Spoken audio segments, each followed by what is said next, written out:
Winter for the Adept, the 10th Doctor Who main Big Finish release, first released in 4 parts across CD, cassette and download in July of 2000. When an experiment to try and find a group of creatures known as spillagers goes wrong, Nissa, voiced by Sarah Sutton, ends up getting teleported to the Swiss Alps, but deep in the frozen snow, where she is eventually rescued and brought to a mysterious boarding school, an all-girls boarding school, in the heart of the Swiss Alps. While there, she encounters several characters, including the head teacher, Miss Tremaine, voiced by Sally Faulkner, the French teacher, Mademoiselle Maupassant, voiced by Hannah Dixon, 2 students named Peril Bellamy and Alison Spear, voiced by India Fisher and Liz Sutherland, and the mysterious Lieutenant Peter Sandos, voiced by Peter Jurassic. Now, Alison and Peril are the only 2 students who haven't been able to go home for Christmas, and now with avalanches happening all over the place, they're pretty much stranded in the mountains. However, that's not the only problem that they're facing, as they soon find out that the school is seemingly haunted by some type of poltergeist. And as the 5th Doctor, voiced once again by Peter Davison, arrives, he begins to suspect there's something more at play here than just poltergeist, as it's soon revealed that the girls seem to have telepathic and telekinetic abilities, as well as an actual kind of ghost, or sometimes a figment of a ghost, of a man named Harding Wellman, voiced by Christopher Webber, who was caught in an avalanche something like 100 years ago and perished, but his spirit still haunts the halls. But, as I said, they soon discover something more at work here when spillagers end up becoming a large plot point.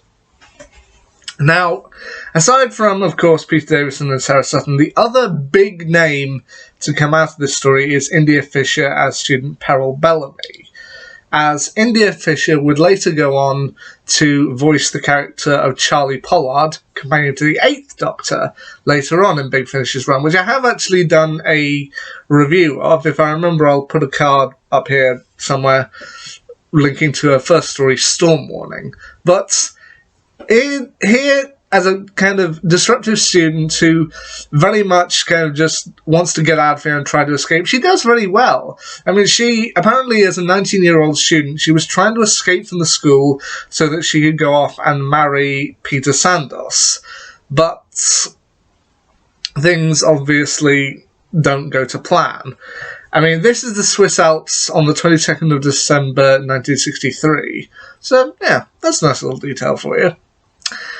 But then it's ultimately discovered that while they do have a ghost, a poltergeist, Harding Wellman, voiced by Christopher Webber, he is partially the cause of what's happening here, but there's actually something a lot darker going on. Like, he somehow in his ghostly form, Harding is suffering from sort of epileptic fits. Like, he can remember certain memories. Like, he remembers the flowers that he used to enjoy, red roses.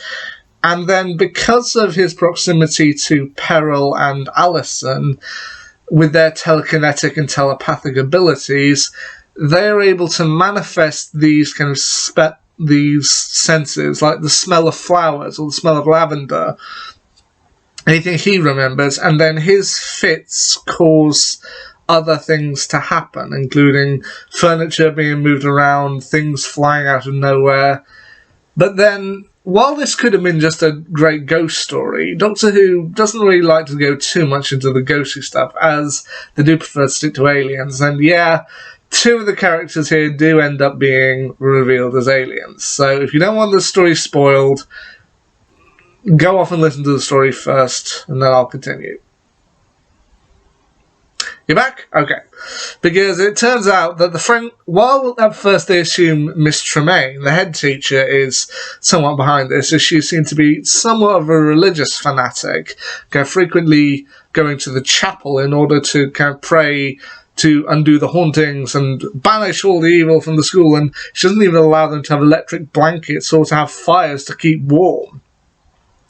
While this assumes she is behind it all, it turns out that she's just a bit of an give overly strict head teacher, as the two true aliens are Maupassant, as I said, Hannah Dickinson, and Peter Sandos. As it turns out, they are spillages, the creatures that the Doctor had been tracking when Nyssa was first teleported. I mean, throughout most of the story, Nyssa is very cross with the Doctor about having been teleported to the middle of the Swiss Alps, and to be honest, who can blame her?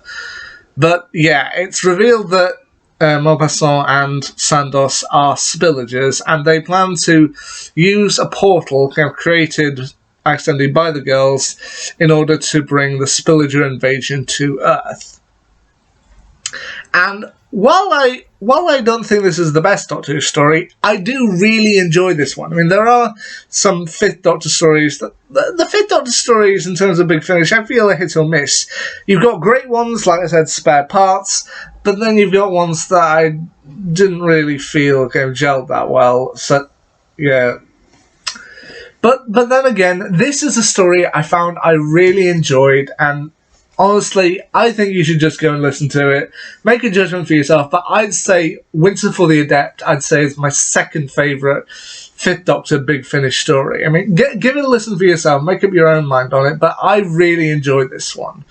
Anyway, will be my next Doctor Who Big Finish story? Well, we'll have to wait and see. And until next time, see ya.